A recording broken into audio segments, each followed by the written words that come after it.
Good morning. This is the Grand Rising Morning Message for Sunday, April 28th, 2024. Black Mirror is known for its thought provoking exploration of futuristic and dystopian themes, often focusing on the intersection of technology and society. Here's an overview of the worlds depicted in the episodes San Junipero and White Bear from the perspective of how they function. San Junipero. This particular episode is set in a beach resort town called San Junipero in the 1980s and 90s. However, it's revealed that San Junipero is actually a simulated reality designed to allow people to experience an afterlife of sorts. In this world of San Junipero, people can upload their consciousness to a digital afterlife system called San Junipero before they die. They can then live on in this virtual world, which can be set to different time periods, such as the nostalgic 80s and 90s, or I suppose any time earlier than that, really. But in that particular episode, that was the time periods that were focused on. Within San Junipero, individuals can interact with each other. They can form relationships and they can experience various activities. The episode explores themes of love, identity, and the nature of consciousness in the context of this simulated afterlife. Very interesting stuff. Now let's go to White Bear. White Bear, the episode is set in a world where a significant portion of the population has become this sort of desensitized uh, group of individuals, that almost kind of like make a reality TV show out of violence, right? And crime due to constant exposure from media and entertainment. The main technology featured in White Bear is a form of punishment known as the White Bear Justice Park. Criminals are subjected to a psychological torture scenario where they are pursued by actors and spectators, all while their memories are wiped periodically to ensure that they experience the horror anew. What is the function of the White Bear Justice Park? Well, the White Bear Justice Park is presented as a form of entertainment for the masses who participate in the spectacle by recording the events on their phones, um, engage with social media. It's almost like Fear Factor gone wild, right? The episode critiques the roles of media and perception in the public in shaping attitudes towards crimes and punishment. Now, what about White Christmas? Well, um, in White Christmas, this episode is just a slight bit different from the other two. This episode features multiple interconnected stories set in a future world where advanced technology plays a role in daily life. In terms of technology, the episode introduces several futuristic technologies, including cookies, which are digital copies of human consciousness, and they're used to control smart home devices and provide virtual assistance. The episode also features a form of punishment, which is called blocking, where individuals can be socially ostracized by having their digital presence blocked by others. What is the function of what was going on in White Christmas? Well, White Christmas explores the ethical implications of these technologies. I believe John Hamm is the actor in this episode, particularly with the treatment of cookies as sentient beings and the consequences of using them for control and for punishment.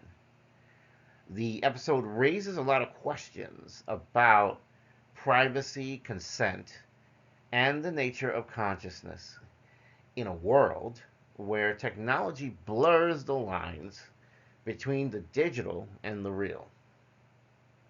In summary, both San Junipero as well as White Bear, along with Right Christmas, depict worlds where technology has profound effects on individuals and society, exploring themes such as the afterlife, justice, punishment, and the nature of consciousness. These episodes serve as cautionary tales and thought experiments, inviting viewers to contemplate the potential consequences of technological advancements and societal trends. So, I want to discuss these three episodes in the context of what it means for us when we have awakened, right? When we realize that the existence we live in is itself a form of matrix. It's not exactly a matrix that's exactly like what Keanu Reeves and others, Lawrence Fishburne, were going through in the movie, which was a hit sensation, right? I mean, everybody loved The Matrix. And then they made three more films after that, right? Matrix 2, 3, and then a fourth film. When you think about that, that the world around us is a reality construct, and we make a lot about it, but we don't necessarily know that this is the be all end all of anything and everything. Matter of fact, if you are spiritual, you will understand that there is a higher version of you out there in the ethers that is looking down below, a version of you that has already reached a certain point of enlightenment, that has already become the best version of yourself. And we're here going through the steps, we're going through the lessons. We're being thrown into adversity, we're being thrown into challenges, whether it be because maybe we have racked up karma in previous lives and have come back to work off that karma, or whether we have no karma, but we come as volunteer souls to still better the overall existence. Because, like I said, each of us is part of a fragment of God. We're part of a fragment of Source, and we come here and we live these lives, and then when we're done, our souls return back to the ethers, and we go back to be with Source again and with one another. And so, if you look at the concepts that are explored in these three episodes, you kind of see that, in a way, if one were to imagine, well, what is the world like above us? What is the world like that we can't see and we can't experience and we can't hear? There might be some similarities to these episodes, because these episodes show us that consciousness can be created and it can be replicated from a digital standpoint, right? Like, go to the White Christmas episode with John Hamm. There's a part where this woman is wondering where she is, why she's trapped. She doesn't understand a thing. And John Hamm is trying to walk her through it, but her mind is not accepting what's going on. And so the reality is that there is a real person that is her. And that real person has ordered the service that John Hamm is providing, which is that she wants smart devices around her house. And so, I mean, yeah, these smart devices exist in current day, but they're really based a lot on computer software and hardware. And, we try to make them better and better. We're trying to use artificial intelligence to get them to predict the things that we want or need. But this episode goes one step better and says, what we've done here is we've actually cloned the woman who wants these accessories in her smart house. So it's almost as if an entire copy of her mind, of her experiences, of everything that she knows as a human being has been now duplicated, and that copy is now inside the house. Meaning that the house is her as well, but it's a form of her that has no free will. In other words, it's there to do a job. It's there to keep the physical, real person happy, while understanding that it is just a software that's running for a house. And that can be kind of disturbing, right? Because, we look at consciousness and we say, well, if that consciousness is 100% the woman who bought these accessories and software, then why isn't it cruel to treat her this way? I mean, but it seems from the ethical standpoint of the society they live in, no one really thought much of this, right? Um, and of course, she's punished if she doesn't cooperate, right? John Hamm does a thing where he says, okay, you know what? You're not going to play ball. I'm just going to go ahead and speed up time, and you will experience the flow of time, and you will be all alone, and you'll have no one else to talk to, and then we'll talk when we're done with the time. So he accelerates the time, and she comes back, nearly having lost her mind now, right? Because it's been like months or even years that John Hamm has been gone. He's the only person she's been dealing with, and she's like, I can't, I'll lose my mind. I need society. I need people. I need something. Don't do that to me again. And he said, I won't do it to you again if you cooperate and you act like the smart house software that I need you to act like, right? And then eventually, by the end of the episode, we find out that John Hamm himself is kind of in a pickle because he's committed a crime and he's actually sort of like working through a plea deal where if he does certain things, he is allowed to reduce his sentence.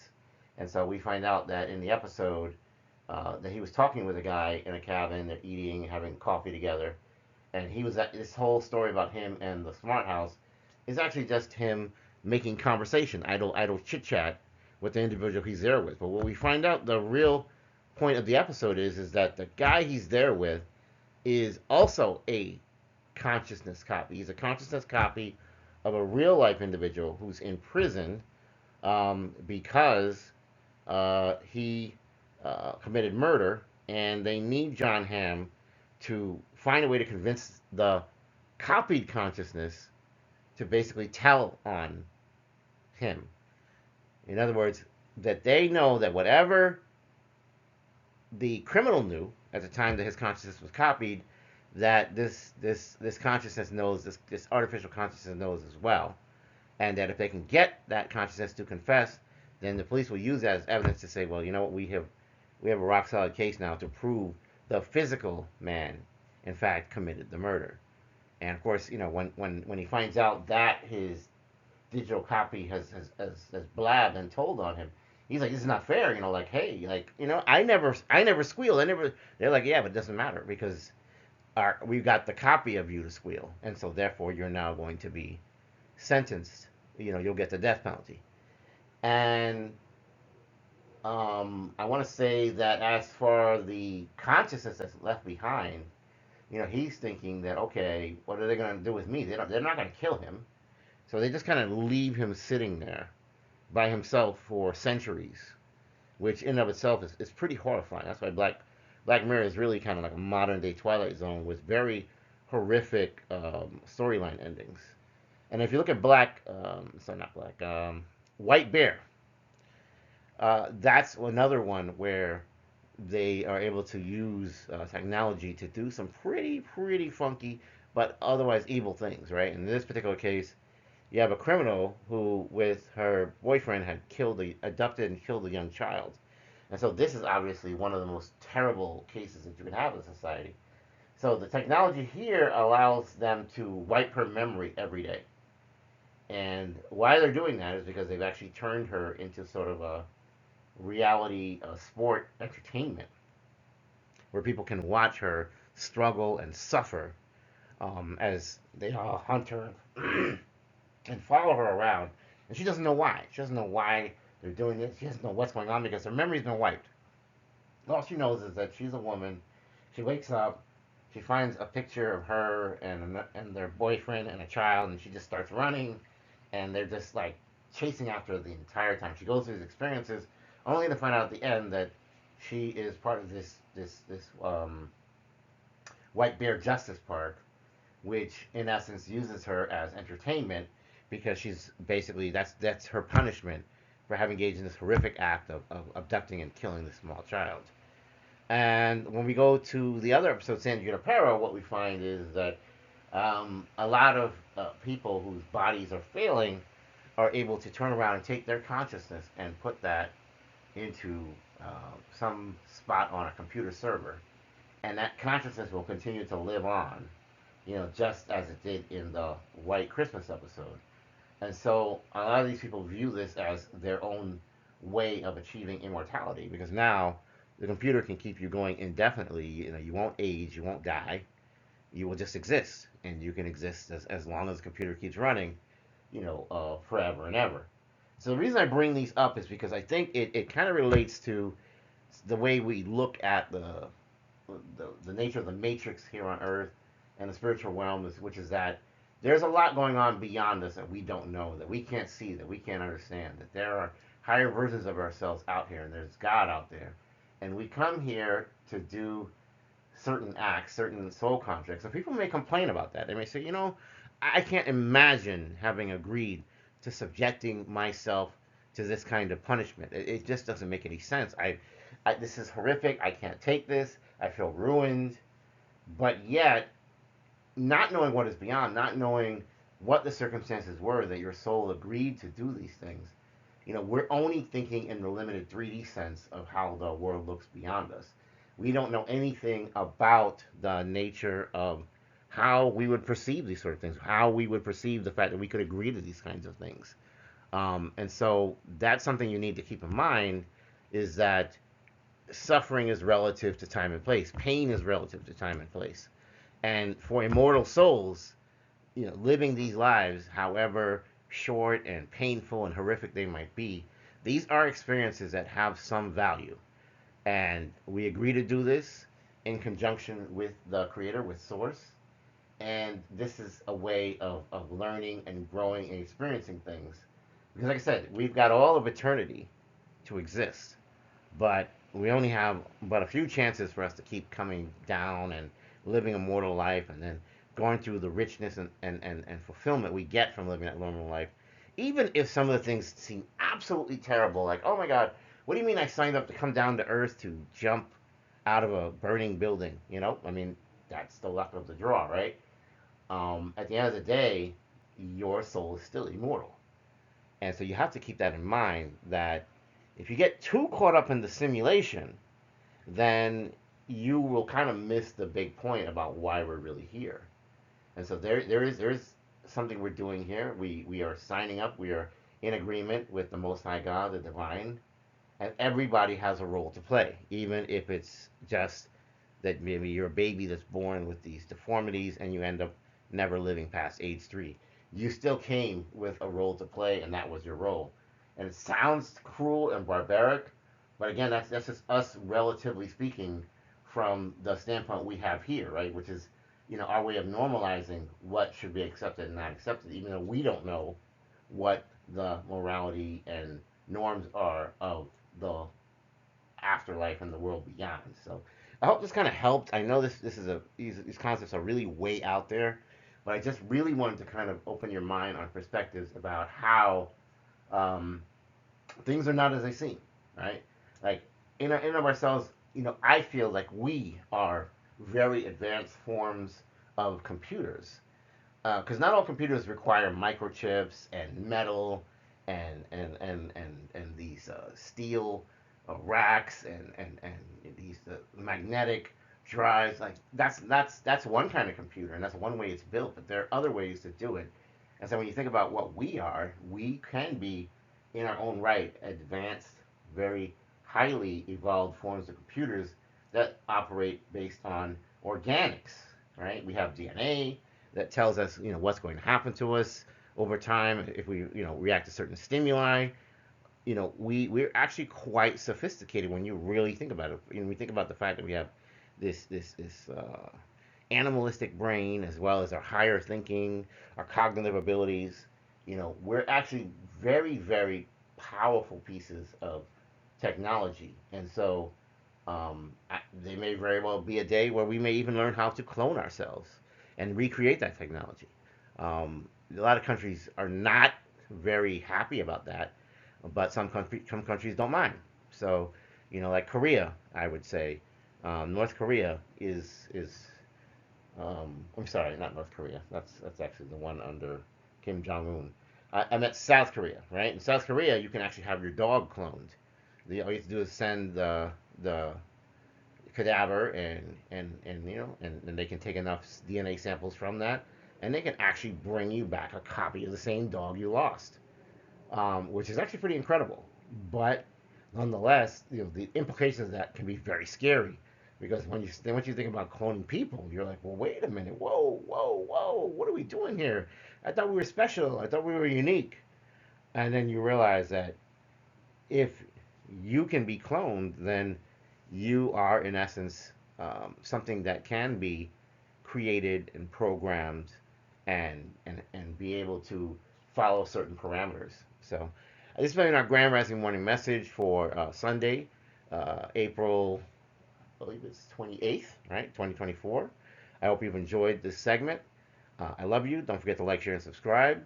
Have a wonderful, blessed day. Take care. Bye.